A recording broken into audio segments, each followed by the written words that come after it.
Get all the flavors of chicken pot pie.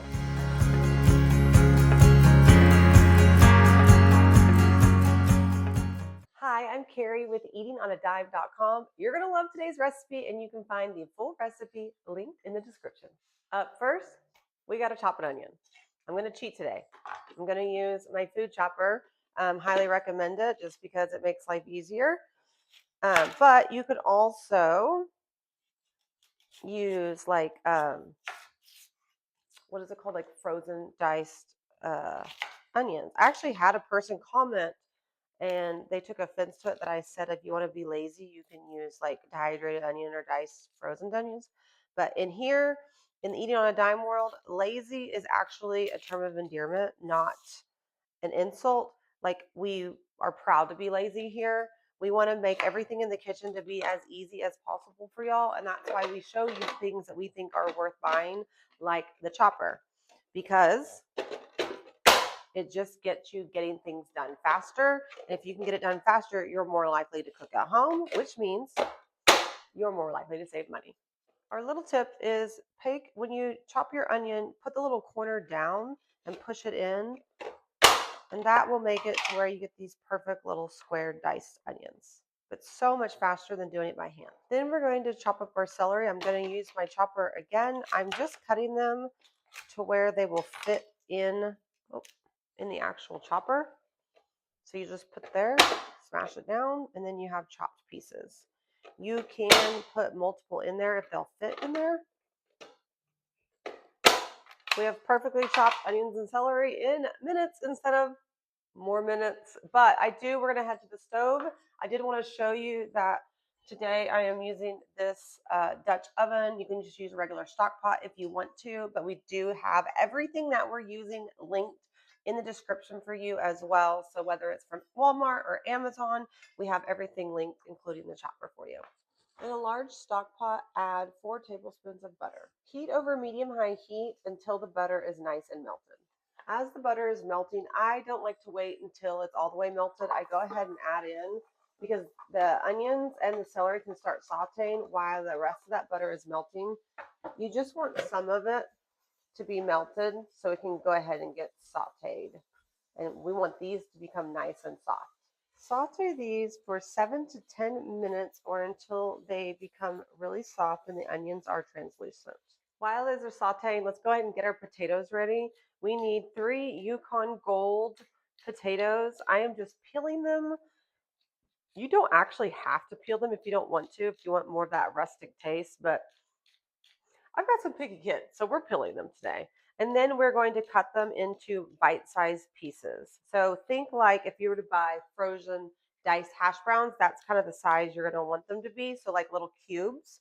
Now, again, if you want to cheat, you could just throw in a handful of frozen diced hash browns as well. Make sure you watch those onions and celery, because keeping it on medium-high heat, you might have to turn it down a little bit. So we just turn it down a little bit because they were starting to get brown. We want them to get nice and soft, but not super brown.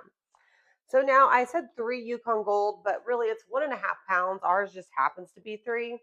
So I wanted to show you my little trick, my lazy way of cutting up potatoes is using the chopper. Now I switched to, to the bigger grate. It comes with 2 grates. Then I'm going to take my potato and I'm going to cut it into slices for however thick I want it. Then you just take that slice and place it right on top.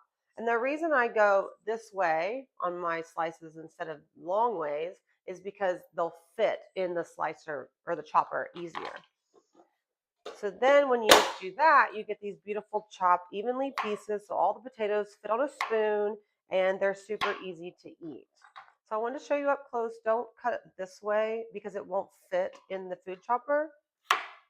So we're just making them about a 1/2 inch on our slices. And then I want to remind you, we are doing the bigger ones, the bigger grates. And then you just put the slice right on there, push it through, and you have these beautiful cubed potatoes. Back to the stovetop. Once the onions and celery are in, we're going to add 2 teaspoons of minced garlic. We're going to let these cook for about 1 minute until you can start to smell the garlic. You can also use 2 cloves of garlic minced if you want to use fresh garlic. Both will be delicious. Then add in a half a cup of flour. So what we're doing is making a roux. So you have the butter and the flour. So we're going to stir this in and let it cook for about a minute. And this is our thickening agent. This is what will make the chicken pot pie soup like more thicker and not just like a runny soup. After that is cooked for about a minute, we're going to add 4 cups of chicken broth. You can do bone broth. You can also do chicken stock. 4 cups is usually 1 carton, so I'm just pouring in a carton. And you can also do bouillon cubes if you'd like. Stir that together and go ahead and kind of scrape the bottoms and the sides to get all that flavor off if you had any good brown bits. Then we're going to add in those diced potatoes that we diced up earlier. Now let's add the seasonings. 1 bay leaf, half a teaspoon of salt, half a teaspoon of pepper, half a teaspoon of thyme. And correction on the salt, I said a half a teaspoon, but it's actually 2 teaspoons. And then stir all this together. Now you're going to bring the mixture to a boil. Once it comes to a boil, go ahead and add the lid and reduce the heat and simmer for 15 to 20 minutes until those potatoes are tender. They've been cooking for about 15 minutes. And you can see it's gotten thicker, and you just want to make sure that these potatoes are fork tender. The potatoes are finished, so now we're going to add 2 cups of cooked chicken. It can be shredded or diced. I prefer shredded, but you do you. 2 cups of frozen peas and carrots, and a half a cup of frozen corn. We're going to mix this together.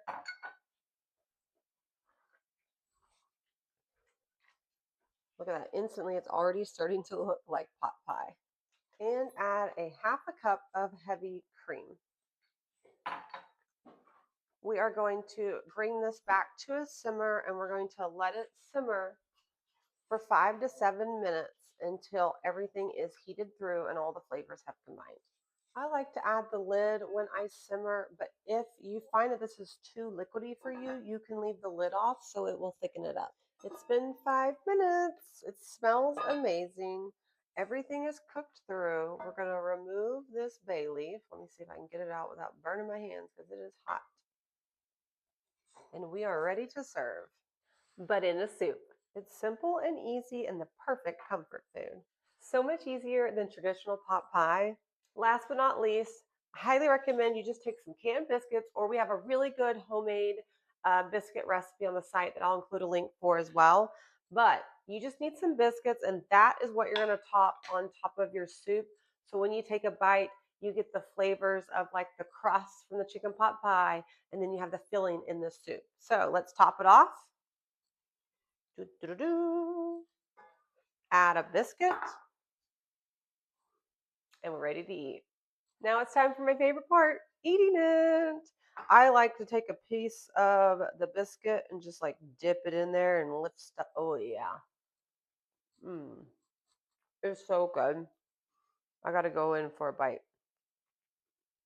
It's just comforting. It's very calming on your stomach. It's just like the perfect recipe for a chilly day. Don't forget to like and subscribe. I don't want you to miss any more of our family-friendly recipes. We're here to help you eat well on a budget. Now, I am out of here. I will see you next time in a kitchen. We don't know which one yet, but I will be here in a kitchen sharing our next family favorite recipe. And in the meantime, don't forget to eat at home by eating on a dime. I'll see you next time.